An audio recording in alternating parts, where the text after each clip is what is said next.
Now, I'm not going to lie to you, at the very outset of this, there's a bit of joking around going in this article. So let's just relax on the L jumping down people's throats.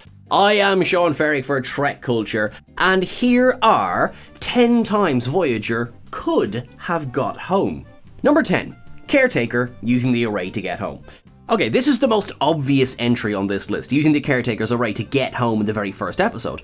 The decision to return back at that stage would, of course, have negated the need for a show at all. Perhaps it may have suited a long trek, but had Janeway chosen anything else, there simply would have been no Star Trek Voyager. It was never truly discussed the damage that a return journey would do either. Voyager's summons to the Delta Quadrant resulted in the death of the first officer, the chief engineer, the chief medical officer, and the pilot, to say the least. Would the return journey be just as deadly? Or, with advanced knowledge, could the ship have prepared against any such damage? After all, as Voyager would go on to discover, the ship did have a magical ability to repair itself between episodes. The idea then of the female Caretaker was dropped in as a get-out-of-jail-free card should the show slide in the ratings. Though we would meet her in the second season episode Coldfire, by that stage we had come to know the ship and crew, making us all quite glad that Janeway chose as she did.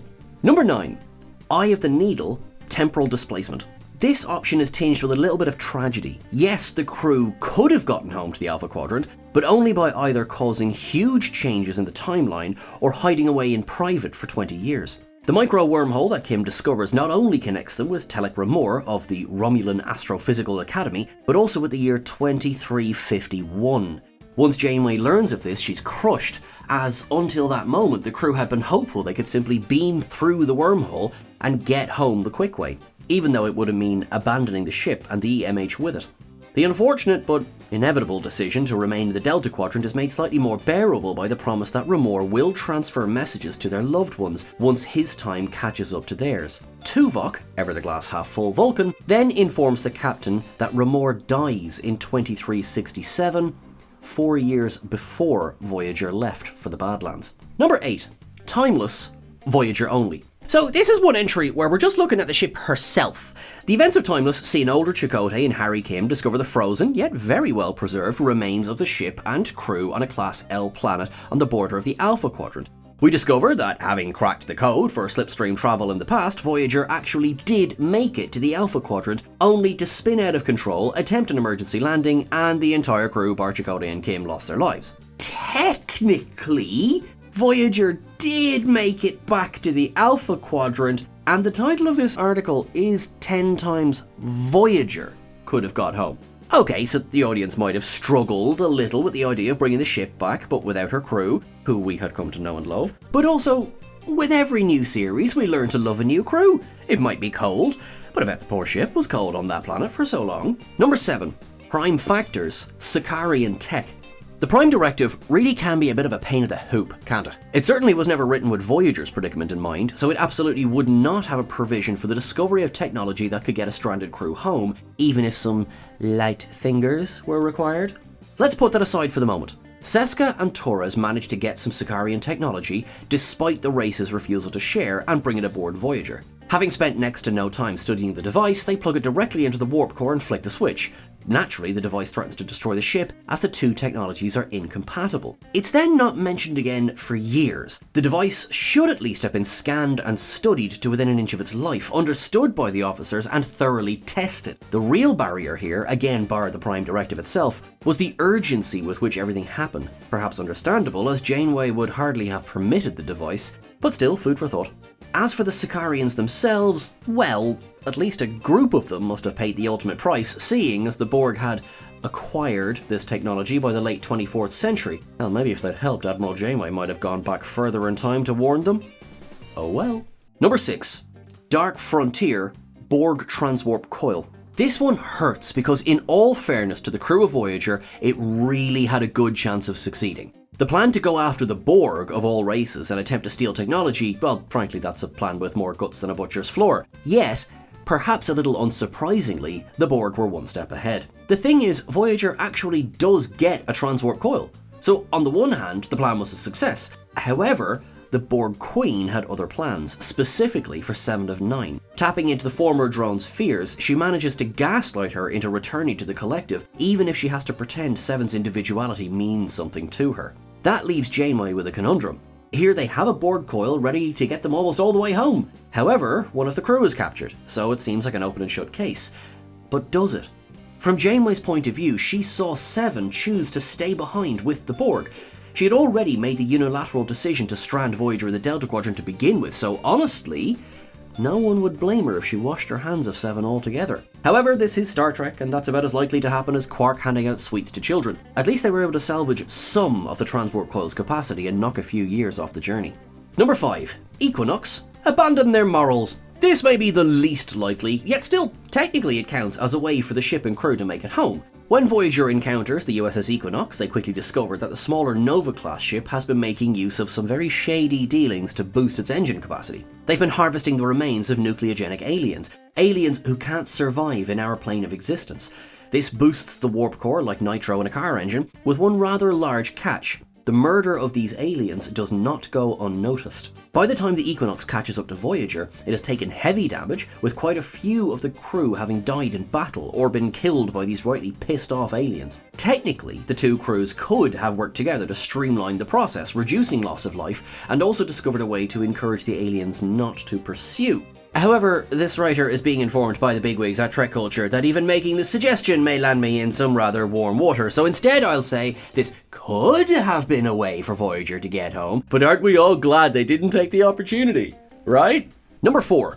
False Prophets, the Barzan wormhole. This is arguably the most frustrating entry on the list, as if one removes alternate timelines or some sort of out-of-character decision, this was the first and best opportunity for Voyager to return home. False Prophets serves as a sequel to The Price, depicting two Ferengi, Kal and Arador, living it up as gods in the Delta Quadrant, having been stranded there by the unstable Barzan wormhole. However, before we discover any of that, Kim and Torres locate and work on a plan to stabilise the wormhole. This is it. 2 years in the Delta Quadrant and the ship has been handed a lifeline. Absolutely nothing should have come before this. Then the bloody Ferengi enter the scenario. They manage not only to convince Janeway to let them return to the planet, but even as the crew of Voyager think they've outsmarted them, they overpower a security guard, fire him immediately, use their shuttle to blast out of Voyager's bay, despite being 10 years older than the Intrepid-class ship, and, by technological nonsense, destabilise the wormhole once again. They're pulled in, and Voyager moves as slowly as she ever has to try and catch the event horizon, to no avail. It's a deeply annoying, wasted opportunity. Kim's final line, that the wormhole is now destabilised on both ends, is also quite the kicker, despite there being no way he should have been able to know that. Number 3. Seven might have mentioned a Transwarf Hub earlier. We don't want to come across as though we're being too harsh on 7 of 9 here. Frankly, she did tell Janeway about Transwarp Hubs before the events that see Admiral Janeway go back in time. So perhaps the blame for this lies at the captain's feet. This ties into the events of Dark Frontier. Voyager was desperate to get their hands on transwarp technology, and Seven apparently told her captain about these hubs. While we accept that Voyager couldn't simply have nipped up to one, see the Borg's response for all the proof as to why, but what they could have done was look for any other covert means of approaching. Technically, cloaking would be off the table, as Janeway most likely wouldn't have risked the Treaty of Algernon. But anything, literally anything else. One big opportunity, in this writer's opinion, would have been to capitalise on the Borg civil war following the events of Unimatrix Zero. Remember that? No, wouldn't blame you. It was a fascinating idea that was simply never mentioned again. For a hot minute, Voyager was flying side by side with the Borg sphere, the very same vessel that we saw Voyager enveloped by in Endgame, meaning, what was stopping them from simply giving Voyager a lift home? I mean, it couldn't hurt to ask. Number 2. Just turn right. This is perhaps one of the earliest questions that audiences asked when it came to Star Trek Voyager. This brand new ship, having dealt with the Ocampa situation, was faced with the mammoth task of travelling back to the Alpha Quadrant. To do this, they effectively fly in a straight line aiming through the centre of the galaxy. Now, the shaka-ree of it all aside, they had the coordinates of the Bajoran wormhole in their databanks. Why not simply fly to the Gamma Quadrant? We can even make the argument that it wouldn't have affected the show's storytelling either, as so little is known about the area between the Delta and Gamma Quadrants. With hindsight, it might have helped them avoid Borg space, the Krenim, and whichever Kazon sect was being a pain this week, or seeing as we only received that information via Voyager, they could still have included them and just moved locations. Honestly, those ideas aside, it's the fact that the Bajoran wormhole was never even considered as an option, despite several Bajoran crew members there to jog people's memories, that's one of the oddest things here. Number 1. Threshold, achieving Warp 10. This episode, to us anyway, has actually become something of a beloved running gag. Every time it comes up, the simple question remains unanswered. If the Doctor managed to reverse the effects of breaking the Warp 10 barrier on Janeway and Paris, why didn't they simply nip home and get everyone tucked into those chambers? No, seriously, it's never been addressed, and it's never mentioned again. The shuttle Cochrane manages to break the Warp 10 barrier, and Paris rapidly evolves. Okay, hardly the ideal outcome for any situation, but seeing as it's undone by the episode's close, you'd assume that the crew would have just sucked it up and got on with it. Alas, much like those poor salamander babies abandoned on that planet, it seems as though travelling at Warp 10 is almost instantly forgotten by all involved. We'll just put this one down to a gas leak and never speak of it again. Until the next time Threshold comes up on a list.